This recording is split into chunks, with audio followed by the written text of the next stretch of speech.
तो क्या कहना है, मोदी जी सिर्फ धर्म के नाम पर राजनीति करते हैं, सिर्फ राम के नाम पर वोट मांगते हैं?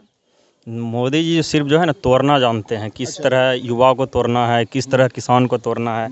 आज के समय में देखिए किसान अलग परेशान है, युवा अलग परेशान है, अग्निवीर सेना में लाया वो अलग परेशान है, तो सब उनसे परेशान ही है। तो वो राजनीति कैसे करेंगे? तो क्या होता है कि युवा में युवा को लड़ा तोड़ दो, हिंदू मुस्लिम कर दो। अभी हिंदू मुस्लिम करा रहा है, कुछ दिन बाद पता चलेगा बैकवर्ड फॉरवर्ड करा कर लड़ाई करवा रहा है, तोड़ रहा है। इस तरह से अभी आप देखिए इलेक्ट्रोल बॉन्ड का मुद्दा आया, तो उसमें आप देखिए जो कंपनी पहले क्या था, इलेक्ट्रोल बॉन्ड में जो था कि कोई भी कंपनी का जब तक ही प्रॉफिट 7.5% से ज़्यादा नहीं होगा वो चंदा नहीं देगा। मतलब कि 7.5% प्रॉफिट होगा तो वही 7.5% ही चंदा देगा प्रॉफिट का। लेकिन 2018 में आई सरकार। तो इस इलेक्ट्रोल बॉन्ड के बारे में क्या आम जनता को पता था? आपको लगता है कि आम जनता को पता था या अब पता चला? अगर एडीआर जैसी संस्था नहीं होती तो सबसे बड़ा घोटाला छिपा रह जाता और कभी उजागर नहीं होता। आज एडीआर जैसी संस्था, प्रशांत भूषण जैसा वकील अगर है देश में, तभी लोकतंत्र बचा हुआ है, नहीं तो लोकतंत्र तो खत्म हो गया।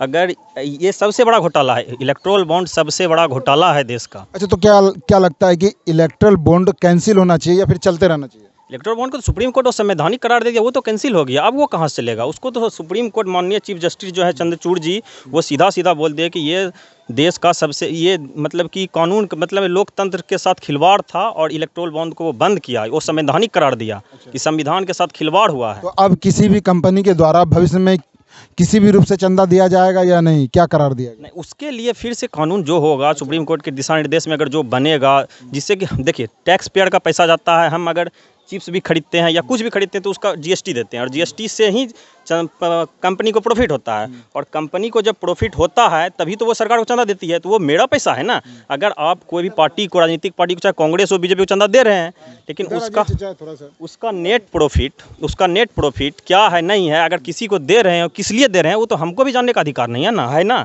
अगर ठीक है आप किसी कंपनी को चंदा दिए, अगर दिए तो वो आम जनता को जानने का अधिकार है। वही तो सुप्रीम कोर्ट कही कि अगर आप चंदा दिए हैं तो सबको जाहिर कीजिए। लेकिन फिर भी अभी भी एसबीआई जो है बहुत सा इलेक्ट्रोल बॉन्ड का है जो कि अभी जानकारी नहीं दिया है। और फिर से भी देखिए क्या होता है कि सोमवार को फिर से सुनवाई है।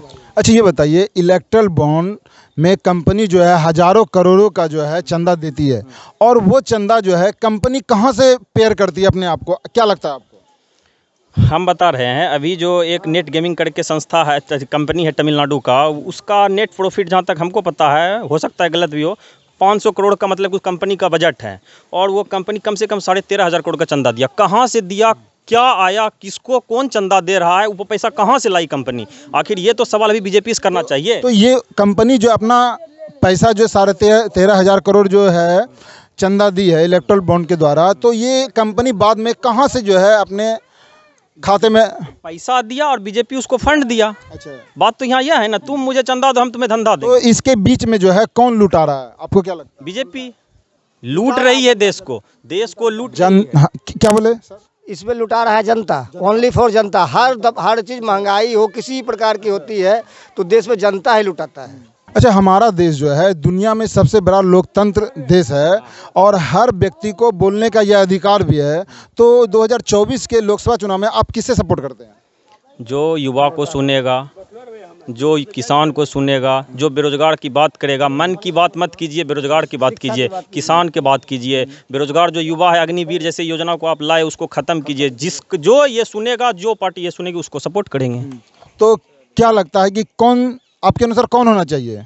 कुछ भी तो लोकतंत्र में मेरे अनुसार हर 5 साल से 10 साल में सत्ता परिवर्तन होना चाहिए। तो इस बार किसको आना चाहिए? और कांग्रेस को।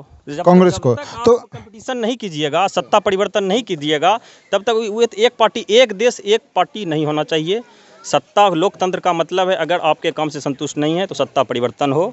और जब तक कंपटीशन नहीं होगा, अगर कांग्रेस बीजेपी से कंपटीशन नहीं करती है तो वो समझ लेगा वो में हमारा देश है, मतलब कि वो उसका अपना देश है। लेकिन देश किसी का नहीं है, ना ही देश का कोई धर्म है। धर्मनिरपेक्ष राष्ट्र है देश, और देश का कोई धर्म नहीं। इसलिए जाति के नाम पे वोट नहीं देना है। जो काम करे, जो युवा का सुने, जो देश किसान का सुने, उसको सपोर्ट करना है। अच्छा, कांग्रेस या गठबंधन की तरफ से आप पीएम पद के रूप में किसे देखना चाहते हैं? आज तक 70 साल के इतिहास में जहाँ तक हमें नॉलेज है, विपक्ष कभी भी पीएम कैंडिडेट का अनाउंस नहीं करता है, पहली बात। और अगर आप पीछे कभी भी देख लीजिए, जो सत्ता पार्टी है वो तो पीएम कैंडिडेट का चुनाव चेहरा रह के लड़ेगा। लेकिन जो विपक्ष में है सत्ता जीतेगी, सरकार बहुमत में आएगी और मंत्रिमंडल का जो डिसीजन होगा, जो बहुमत में पीएम कैंडिडेट चुनेगा उसे पीएम बनाया जाएगा।